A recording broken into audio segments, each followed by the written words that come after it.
Hi everybody, it's Keren here from tuppencecoloured.co.uk. Thank you very, very much for joining me. And this is the card that I am making today.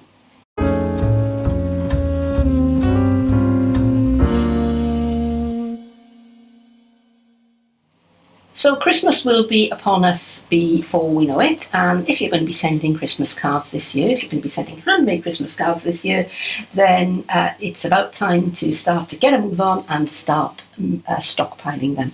So this is the first Christmas card that I've made this year. Actually, it's not. This is the second Christmas card I've made this year. This was the first Christmas card that I've made this year. This was my prototype. Stay with me, I'll show you how I made them.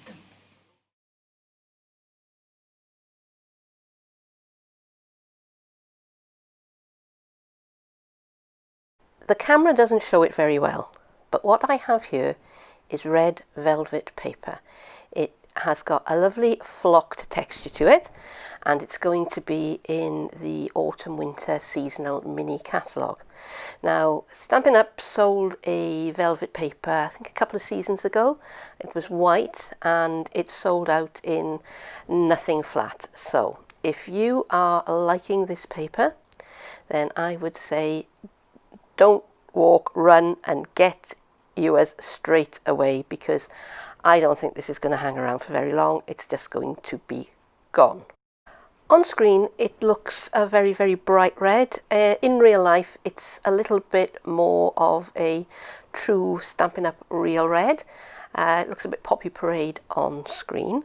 So I've cut myself a small piece which is 3.5 inches. And it's 5 inches in the other dimension. Gonna sponge on the edges. Whoops, sponge is getting away from me. So I've got some grey granite ink here, which is a colour that I really, really like for adding some subtle shading. And I'm just going to shade around the edge of my piece of velvet paper. So let's just speed that up a little bit for you. And the sponge I'm using is just a piece of common or garden kitchen sponge. Just working my way around the edges until I'm happy with the way that it looks. And to add even more texture, I'm going to use my Parisian Flourish embossing folder. So I'm going to take this over to my die cutting machine, which is a Big Shot, and I will run it through and get myself a nice embossed pattern.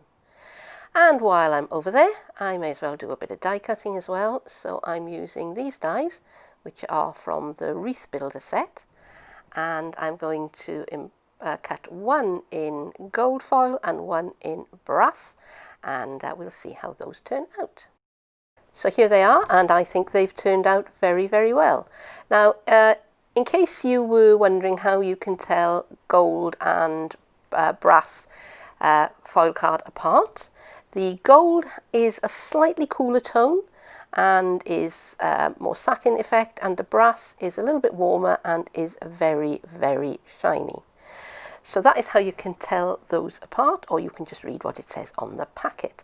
So now I'm going to glue those together. And I think this might be a good point for a fast forward. And now that is just going to need a few seconds for the adhesive to set. So here is my gold foil mat, and it is 3 3/4 by 5 1/4. And I'm going to glue my red velvet paper to the gold foil mat. But before I do that, I'm going to take my grey granite, and I am just going to try and bring out the embossing on that card. You can see that maybe a little bit more clearly. You can see it a great deal more clearly on the reverse of the paper. And that is one of the reasons why I'm using liquid adhesive, because it will stick much, much more firmly than a tape or a tape runner would, because of the texture on that card. So now I'm just mounting my red velvet onto the gold foil card, and I'm pretty happy with the way that that is going to look. And now I'm ready to mount the wreath onto the front of my matted layers. So again, I'm just using my liquid adhesive, and I really would recommend a liquid adhesive. I mean, normally I use it because it's my favourite kind of adhesive, but because you're going to be gluing onto a textured surface, you really need something with a little bit of authority. And now I'm just pressing it down with a tissue and making sure that I get any little bits of adhesive that have oozed out. And all I have to do now is to mount it onto my card blank. So this is basic black, and it is 4 inches by 11, and I've scored and folded it at 5.5 inches. And this is a point at which I could use a tape runner or tape if I chose to, but since I've got the liquid adhesive out, that's what I'm going to do. And I'm just going to mount that on to the card base, and I am very, very pleased with that. I think that looks absolutely elegant. I decided that I was going to stop there. I liked the card the way it was, but on my prototype card I actually added in a sentiment and a couple of other little differences as well. One of them is that I used a different embossing folder, which is very, very difficult to see on camera, but it is there. I used the Scripty, and I added in a sentiment on a 1/2 inch piece of basic black, which I trimmed with my lovely labels punch, and I stamped the Merry Christmas stamp from the Arrange a Wreath stamp set and heat embossed it in gold embossing powder, and I just added in just a couple of the red rhinestones gems just to give it a little bit more bling. The other difference is I sort of reversed the order of the brass and gold foils.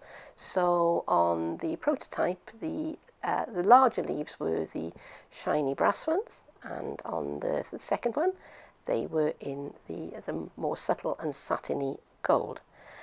So there they are. Now, it's entirely up to you whether you prefer the first one or the second one. Let me know in the description box down below, because I would be delighted to know your opinion. But that is it for today. Thank you very, very much for joining me, and I'd be thrilled if you came back and saw me again sometime soon. Bye bye.